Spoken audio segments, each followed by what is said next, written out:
Hello, I'm Karen Herman with the Addis Archive of American Television. Today is November 12th, 1997, and we're interviewing Sid Smith in Los Angeles, California. Okay, can you please state your full name? Sidney F.R. Smith. And your name at birth, if it was different? The same. Okay. And do you have any nicknames? Sid, Squid, And your birth date? 11/11/21. And where were you born? Minneapolis, Minnesota. Okay, tell me about Minneapolis, where you grew up. Well, it's a Midwest town. Gave me a lot of the flavor that I've taken into stuff that I've done. And I went to the University of Minnesota there. Okay, tell me a little bit about your parents. They were just marvelous, wonderful, Episcopalian, great folks. My father was a lawyer, and mother was a poetess and grand lady, and I came from quite a large family, 7 children, of which I was the youngest, and so I was kind of raised by my brothers and sisters, and my parents were already in their 40s when I was born. So.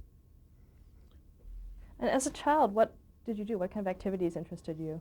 Oh, I went through all the stages, the chemistry set, and even developed into a chemical laboratory. And at early ages, I was sending off letters to chemical companies, analyzing fluids, and crazy, young Tom Edison. What did you want to be when you grew up? I didn't know. When I went to the University of Minnesota, I majored in philosophy. So that's a funny thing to do if you've got an aim of some kind of occupation. But because I liked music and played drums and wrote lyrics and so forth, I eventually ended up in television because they needed help on music. Well, tell me a little bit about your musical interests when you were little. How did that all start? I think I admired Johnny Mercer, and so I became a lyricist and wrote a lot of songs. And then because I hung around with a lot of jazz musicians, and my brother-in-law Eddie Condon, the famous jazz guitarist, was married to my sister. I got to know all the great jazz musicians in the world, from Louis Armstrong to Jack Teagarden to Fats Waller, everybody. So I got an interest in music and started playing drums, and eventually played, on the Orpheum circuit and places playing drums. And when you were younger, did you listen to the radio a lot? I was a record collector. I collected jazz records. Yeah, old Bessie Smith and Clarence Williams and Louis Armstrong and King Oliver and early jazz. I loved it. And big band, too. How did the Depression affect your family growing up? I was quite young in the Depression, but I remember, admonishments about if we don't stop spending, we'll all be in the poorhouse, But my dad was a great provider, and mother knew how to run a house, with economy and smartness, so no worries. Okay. And in high school, what kind of student were you? One of those that didn't work very hard, didn't have to work very hard, but still sailed through the exams, and always had some kind of a project a science project that they liked well enough that they'd send me off to other schools to do my thing, to show them about air pressure and weather. I even had I had all the instruments to predict the weather. I had rain gauges and recording barometers and everything, which I built myself or acquired. And I used to talk to the weatherman in Minneapolis, the head of the Weather Bureau, and about what his readings were for the day and so forth. But he thought I was a grown-up, and I was only 12. So one day he said, "Let's have lunch." And I said, "Okay." So we had lunch, and I put on my father's hat and took him to the athletic club, and he was a little surprised that I was 12. So Did you ever build radio sets or No, my photographs? brothers did, but I didn't. No. Yeah, what did you do after you graduated from high school? Went to University of Minnesota, and as I say, majored in philosophy and fun. Did you have any other extracurricular activities that you were involved in? Uh, yeah, a thing called the Boogie Woogie Club, which I played drums and another fellow, Kenny Green, my pal, played Boogie Woogie piano, and our bass player was Oscar Pettiford, who later became Duke Ellington's bass player and so forth. Duke came to town and heard him with us and took him with him. And how did America's entrance into World War II in 1942 affect your schooling? Well, I joined the V-12 program, which was the Marine Corps College program, and they sent me to Notre Dame. And so I went to Notre Dame and started studying the military things in the program, and while I still carried on my philosophy major. So now I'm in a Catholic university.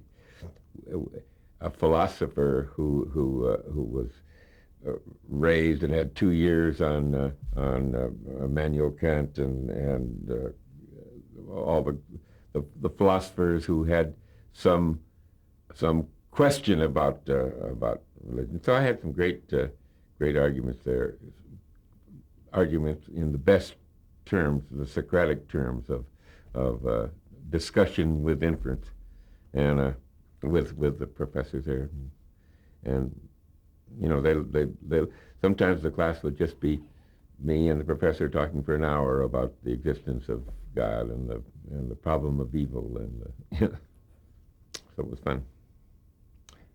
And did you ever serve at all in the? Yes. I went Marine Corps and went through Parris Island as a trainee, and then on the last day at record day I got pneumonia and didn't go out on the range to fire, so they sent me through Parris Island boot camp a second time, and that's no fun, even the first time, but at least the second time I had some privileges to be able to go to the library and so forth. So I went to the library and found out how to get out of the Marine Corps and into the Navy, and I transferred to the Navy for naval aviation. What'd you do there? Became a navigator and was stationed in the Pacific, in Guam and Honolulu and San Francisco and so forth. Were you involved in any battles or? No, Naval Air Transport Service. They didn't get fired on too often, but put in a lot of flight time. And after the war, where did you go? I went back to college to finish for just a year or so at the University of Minnesota, and then went immediately to New York, where all my brothers and sisters were copy chief of of one agency, ad agency, and my brother art director of another advertising agency, and Condon, my great brother-in-law, who kind of raised me because he was such a remarkable man. I started falling into the jazz world, and one day Eddie Condon's show was bought from WPIX and taken to NBC by Bob Sarnoff, who was a wonderful devotee of jazz and a marvelous guy, and the show went to NBC. And had great stars on it, Louis Armstrong and Sidney Bechet and Jack Teagarden and they're just all the best jazz artists around. But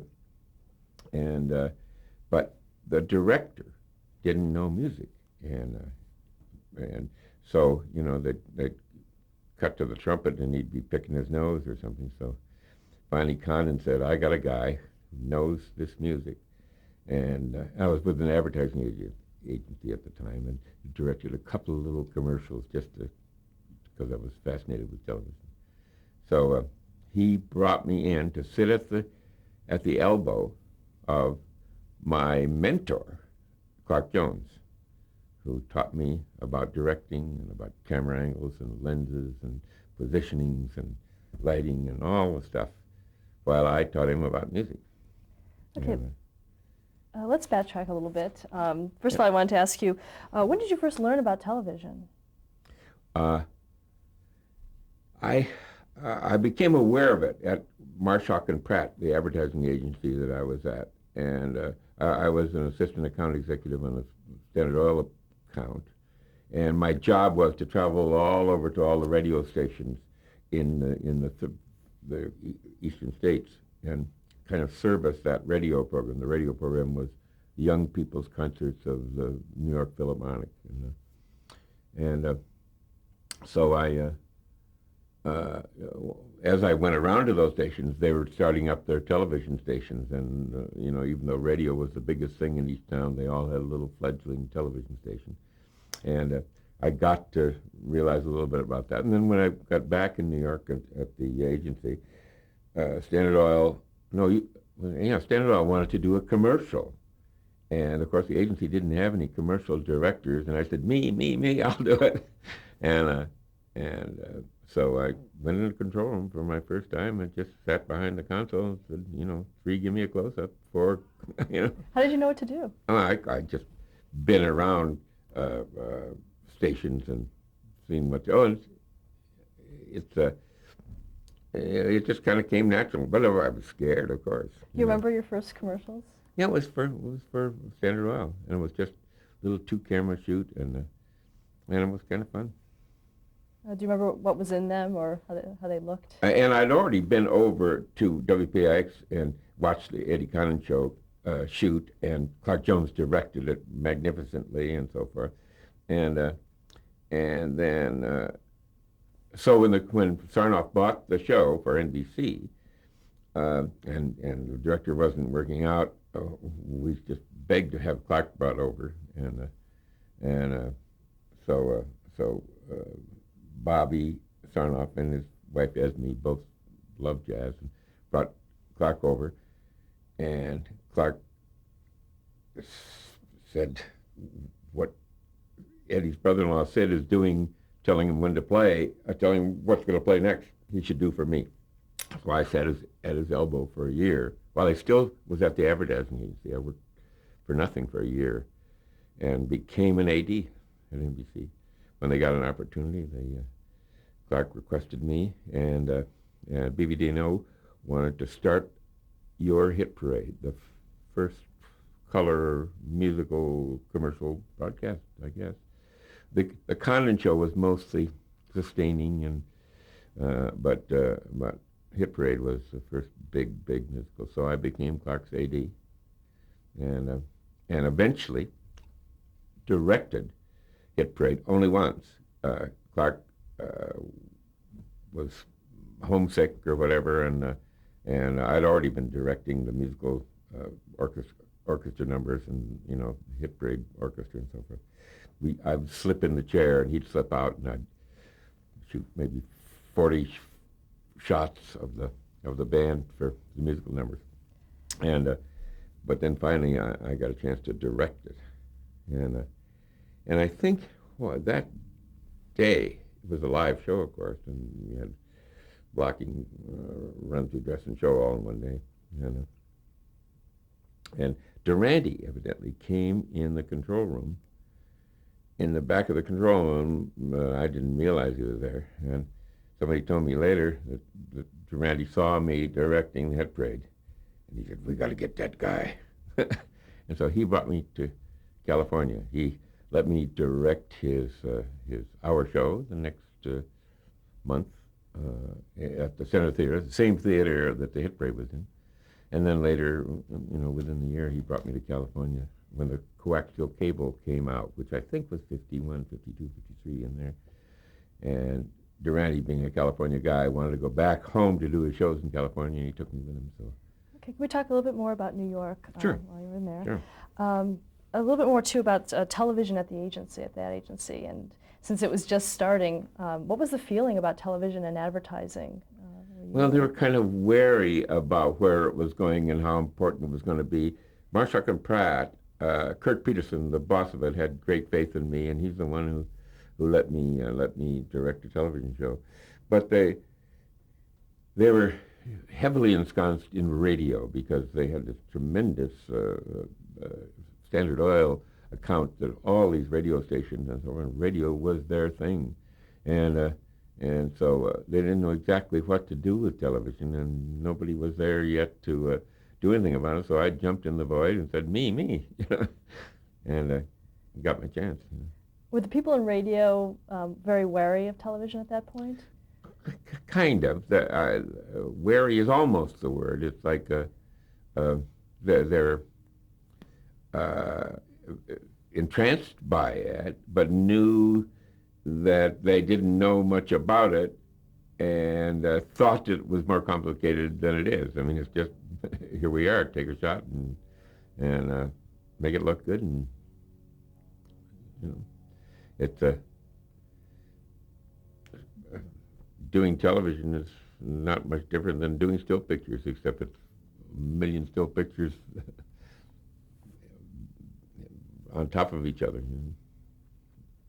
And most of the ads that you worked with were on Standard Oil? Well, it was a small agency, only about a dozen people. And so even though I kept the job at the agency, the Eddie Condon show was on Saturday, so I could get off every Saturday to go do Eddie Condon show. And so I was living in two worlds, this straight suit world and the jazz world. And so it was like living two lives, And the evenings were spent going to jazz clubs and going to Eddie Condon's club and deciding what songs were going to be played next Saturday, and seeing whether the trumpet takes 16 bars and the drums takes 4 or whatever, so that when we got in the studio, I could tell them, what to do. So I spent my nights doing jazz and my days doing straight suit Standard Oil work, and my weekends in television. Okay, and on the Eddie Condon show, how did that work? How visually did you present the musical show? Clark had a good idea that things should be on levels. So we got a set designed that put the different instruments on levels so everybody was available to the close-up cameras, and everybody was built up in depth with the piano foreground and rhythm section around it, so that they could be cohesive together, and the horns together. But everybody had a chance to be seen by close-up cameras, and it was really the start of how to do music and band and so forth. There really wasn't any before then. Okay, talk a little bit about the studio and the cameras, and what kind of equipment did you have for that? Well, it was very now archaic black and white cameras that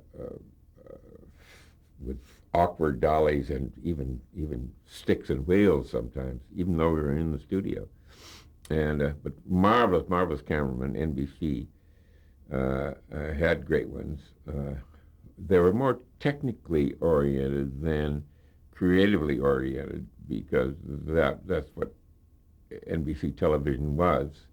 If I saw a difference between the networks, I'd say that CBS was more right-brained, and NBC was left-brained. Mechanics see that the pips on the thing are right, and but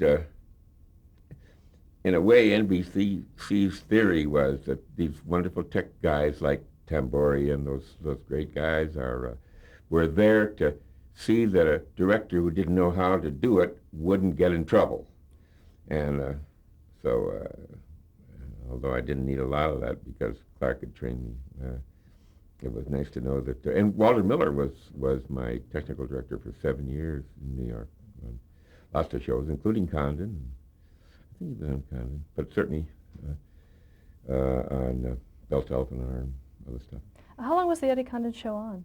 I think it was on 2 or 3 years, and the greatest jazz artists in the world were on it. I mean, everybody that you could imagine. I mean, it's just they all loved Condon because he had a club in New York, and they had all dropped in there, and there hardly was a big jazz star that wasn't on it, including Ellington and Gene Krupa and all those early geniuses, Teddy Wilson, and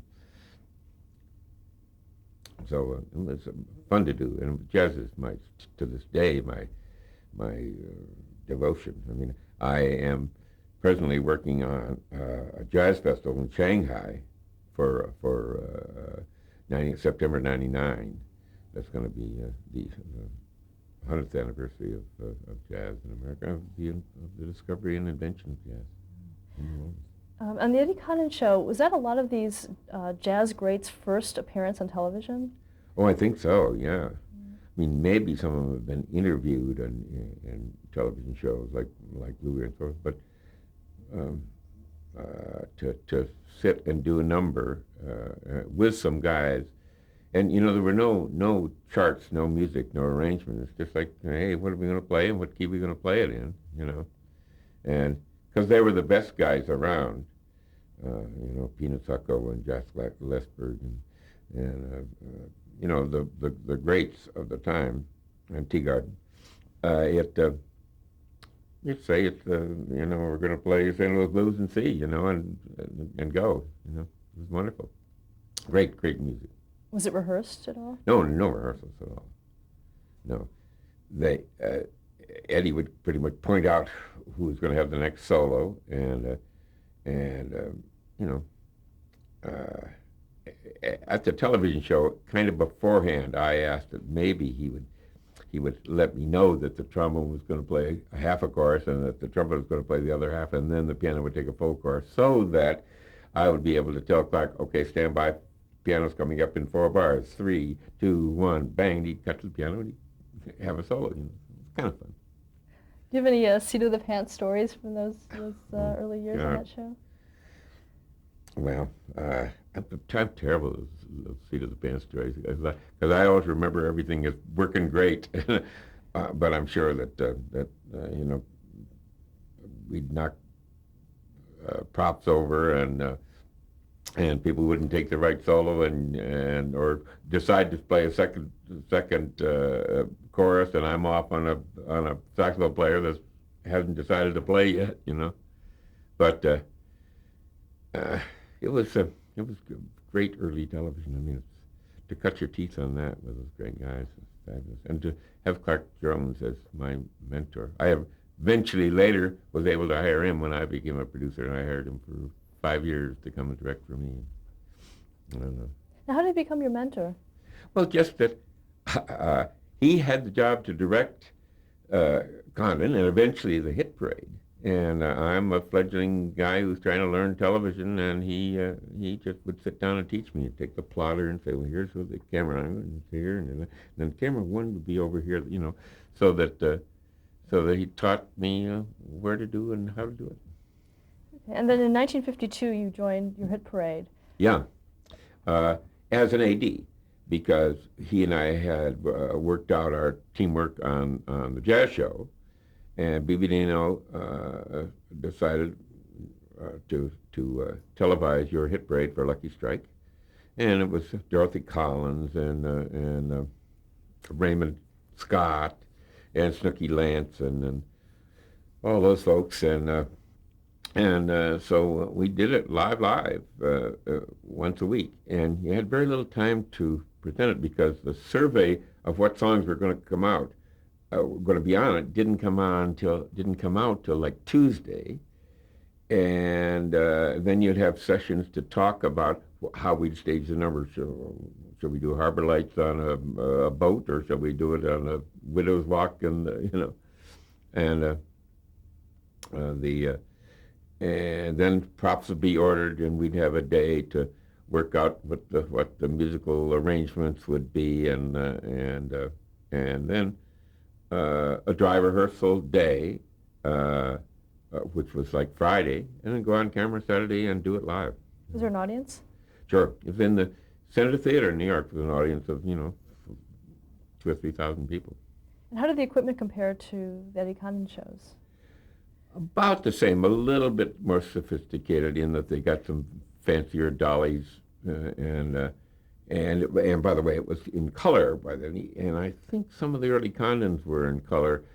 At the time, RCA and General Sarnoff wanted to push color television set sales because they had the lock on that RCA color set, and CBS was in the early days was still experimenting with their system, which never did happen.